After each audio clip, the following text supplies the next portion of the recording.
kemudian melakukan wawancara mengenai prosedur pencatatan keuangan. Prosedur pencatatan keuangan. Kalau regulasi yang mengatur keuangan di desa kan ada di Permendagri nomor 20 tahun 2018, di mana keuangan desa adalah semua hak dan kewajiban desa yang dapat dinilai dengan uang serta sesuatu berupa uang dan barang yang berhubungan dengan pelaksanaan hak dan kewajiban di desa. Kalau yang panjenengan tanyakan tentang prosedur pencatatannya, sebelum pencatatannya prosedur keuangan desa biasanya dimulai dari perencanaan di desa. Perencanaan di desa karena nanti akhirnya di keuangan, perencanaan di desa biasanya dimulai dari kegiatan musyawarah desa yang dipimpin oleh BPD. Setelah di BPD biasanya akan muncul kegiatan usulan masyarakat yang nanti akan dibiayai dengan keuangan uang yang ada di desa, akan dibiayai oleh desa. Setelah muncul di musyawarah desa, kemudian akan dibawa di forum musyawarah rencana pembangunan desa. Enggak item-item masuk di musyawarah rencana pembangunan desa, yang apa diusulkan oleh BPD. Pemerintah desa ini punya uangnya berapa? Tahun anggaran 2021 sumpama kita punya keuangan berapa? Nah, setelah itu di forum musrenbang baru pemerintah desa bisa mengukur dari seluruh usulan musdes musyawarah desa yang kemungkinan mampu dibiayai bidang pendidikan ini, bidang pemerintahan ini, bidang pembinaan masyarakat ini. Setelah itu nanti dicatat, dituangkan dalam peraturan desa tentang RKPDes, Rencana Kerja Pembangunan Desa. Setelah rencana itu dituangkan dalam RKPDes, nanti akan dibahas oleh pemerintah desa dengan BPD, sehingga akan dibuatkan peraturan desa tentang anggaran, pendapatan, dan belanja desa. Nah, disitulah sudah menjadi fix rencana matang apa yang akan dilaksanakan pemerintah desa setahun ke depan. Bahkan biasanya sebelum tanggal 31 Desember APBDes harus sudah ditetapkan, sehingga item-item yang mengenai keuangan desa yang akan baik pendapatan keuangan desa kan sebetulnya ada pendapatan dan belanja. Pendapatan dan belanja desa nanti akan tercantum secara detail di Perdes APBDes, anggaran pendapatan dan belanja desa. Setelah itu nanti akan dituangkan lagi dalam peraturan kepala desa tentang penjabaran APBDes. Nah, prosedur pencatatannya seperti itu. Ini dimulai dari perencanaan ada musyawarah desa, ada musrenbangdes, kemudian masuk di Perdes RKPDes masuk di APBDes akan dijabarkan dengan peraturan kepala desa tentang penjabaran APBDes, baru keuangan desa bisa dilaksanakan. Pada saat pelaksanaan kita di pemerintah desa menggunakan aplikasi Siskudes dari BPK Pusat, sistem keuangan desa. Secara otomatis segala bentuk belanja pendapatan akan terinput di aplikasi, yang secara hard copy-nya juga bisa dicetak. Jadi segala bentuk pelaksanaan kegiatan keuangan desa masuk di aplikasi Siskudes, yang kalau hard copy-nya dibutuhkan bisa dicetak, butuhkan apa yang bisa disebut. Mungkin itu metode pencatatan keuangan desa yang ada di pemerintah desa. Kalau jenis pencatatan keuangan yang digunakan ini secara umum, kalau secara detail kan mungkin dimulai dari adaptasi, buat SPP, surat permohonan pencairan, mungkin pencatatannya akan sedikit. Cuma secara umum yang dicatat biasanya ya belanja dan pendapatan.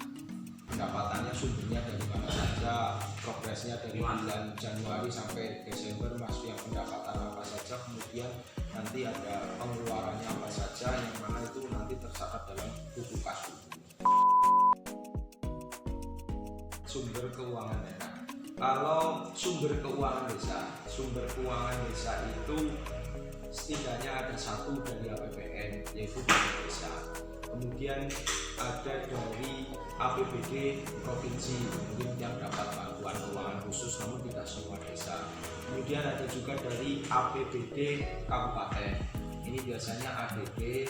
Kemudian hasil pajak dan retribusi daerah, kemudian ada bantuan keuangan khusus dari kabupaten juga. Terus yang selanjutnya adalah pendapatan hasil desa, itu sumber keuangan desa. Kalau yang ditanyakan sumber keuangan daerah, kalau sumber keuangan daerah yang masuk ke desa itu ada setidaknya ada 3. Satu dari ADD, alokasi dana desa, itu dari kabupaten. Kemudian yang selanjutnya ada bagi hasil pajak dan retribusi daerah. Kemudian ada bantuan keuangan khusus. Hasil pencatatan keuangan satu itu kan sebagai kewajiban dari pemerintah desa dalam rangka pengelolaan keuangan desa, kan asasnya bisa transparan, akuntabel, tertib, disiplin. Tentunya hasilnya satu sebagai backup dari pemerintah desa manakala tidak dipercayakan pertanggungjawabannya. Biasanya untuk masyarakat secara umum, cuma biasanya diwakili oleh BPD, karena setiap akhir tahun akhir kegiatan kita bertanggungjawabkan dengan BPD dengan menyampaikan peraturan desa tentang realisasi APBD.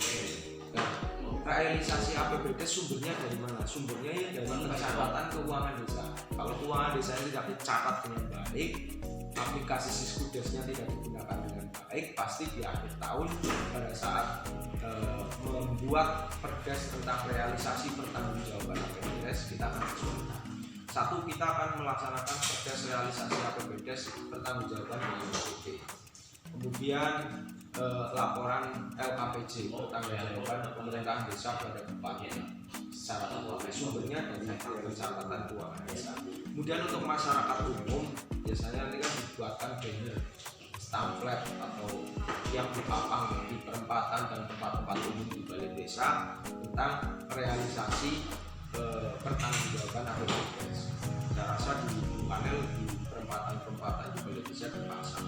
Juga realisasinya dari rencana awal apa dan yang digunakan berapa, sisa berapa dan sebagainya. Nah, inilah pencatatan keuangan desa ya sebagai bentuk tanggung jawab pemerintah desa kepada masyarakat secara umum maupun kepada BPD yang mewakili masyarakat dan juga kepada pemerintah kecamatan maupun bupati yang secara otomatis bisa bertanggung jawab kepada masyarakat. Output pencatatan keuangan tentunya dokumentasi administrasi, tentunya outputnya satu ya administrasi keuangan.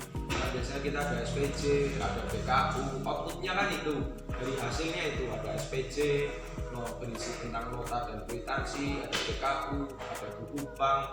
Outputnya secara fisik ya bentuknya seperti itu, mungkin buku-buku tentang laporan keuangan yang ada di desa. Namun tidak hanya itu, output yang didapatkan juga dari pencatatan ini setidaknya pemerintah desa bisa mengevaluasi dalam kegiatan-kegiatan yang telah dilaksanakan. Karena kalau misalnya ada hal yang perlu diperbaiki dengan adanya pencatatan kan kita akan lebih mudah. Ada perbedaan. Sebelum pandemi biasanya pemerintah desa itu APBD perubahan hanya bisa dilaksanakan 1 kali. Tapi karena kemarin pandemi ini kan kejadian yang luar biasa, termasuk sehingga pemerintah juga mengeluarkan regulasi yang semula di bidang yang dilaksanakan dalam APBD itu kan ada 4, pemerintahan, kemudian ada pembangunan, pembinaan masyarakat dan pemberdayaan masyarakat. Sesuai dengan peraturan Permendagri yang terbaru, kita sekarang tambah 1 lagi, yaitu bidang penanggulangan bencana dan kejadian tak terduga. Otomatis di saat pandemi ini APBD kita ada tambahan 1 kegiatan, yaitu kegiatan penanggulangan bencana dan kegiatan tidak terduga. Termasuk juga yang beda, kita bisa di 2020 ini biasanya idealnya APBD perubahan hanya 1 kali. Pertama APBD murni, kemudian di pertengahan tahun ada APBD perubahan. Tapi di era pandemi ini memungkinkan kita melaksanakan APBD lebih dari 1 kali perubahan. Karena apa? Karena kita mengikuti anjuran dari pemerintah pusat. Contoh kemarin BLTDD kita tidak nganggar, harus dianggar, sehingga KPBDes-nya harus diubah. Tapi kalau secara umum sih sebenarnya pencatatan tidak ada perbedaan, karena belanja dan pendapatan saja. Cuma hanya tambah item belanjanya saja, di belanja tak terduga dan penanggulangan bencana. Tapi kalau itemnya kan sama. Jadi pandemi dan tidak, sebenarnya kalau yang dipertanyakan pencatatan keuangan desa saya rasa tidak ada perubahan, karena yang dicatatkan hanya belanja dan pendapatan, ya kan. Tapi secara substansi isinya lah mungkin tambah. Ini ada kegiatan baru yang biasanya di tahun-tahun sebelumnya tidak ada, ini diangkat, yaitu penanggulangan bencana. Ya, mungkin itu aja Pak pertanyaannya. Terima kasih. Iya.